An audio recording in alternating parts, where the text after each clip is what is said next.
શહેરમાં જ્યાં એક બાજુ નવરાત્રિના ઉત્સવની તૈયારીઓ જોરશોરથી ચાલી રહી છે, ત્યાં બીજી બાજુ મેઘરાજાની મહેર ખેલૈયાઓ માટે મુશ્કેલ સર્જી રહી છે. રાત્રે વીજળીના કડાકા વડાકા સાથે પડેલા વરસાદને પગલે રાત્રિ બિફોર નવરાત્રિનો ઉભરાવો કાદવ કિચડથી પથરાઈ ગઈ છે. હવે સવાલ એ છે કે આજે રાત્રે આયોજન થયેલું આ ખાસ કાર્યક્રમ યોજાશે કે નહીં. ગઈકાલે રાત્રે પડેલા વરસાદે વડોદરામાં ગરબા ગ્રાઉન્ડની હાલત ખરાબ કરી નાખી છે.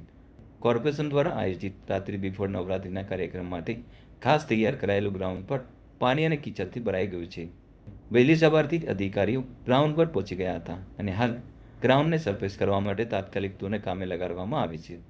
ટ્રેક્ટર, જેસીબી સહિતના સાધનોની મદદથી કીચડ સાફ કરવાની પ્રક્રિયા શરૂ થઈ છે, પરંતુ હજુ પણ ઝરમર વરસાદ ચાલુ હોવાને કારણે કામમાં અવરોધ આવી રહ્યો છે.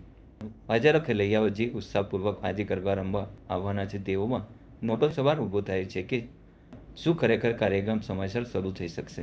અધિકારીઓ દ્વારા હાલ સ્થિતિ પર નજર રાખવામાં આવી રહી છે અને અંતિમ નિર્ણય વરસાદની પરિસ્થિતિ પર આધારિત રહેશે.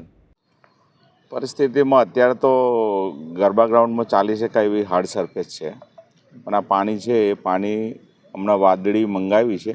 વાદળીથી સ્પંજ કરી અને એને કાઢવા પ્રયત્ન કરીશું. આજે આમ થોડી આગાહી છે, પરંતુ જો સૂર્યપ્રકાશ નીકળે તો શક્યતા થઈ શકે એવી છે. કેટલી કર્મચારીઓની ટીમો કામે લાગશે આની અંદર? બસ બધા તમામ વોર્ડમાંથી બધા સ્ટાફને બોલાવ્યા છે. કેટલા ટાઈમમાં આ કામગીરી પૂર્ણ થશે?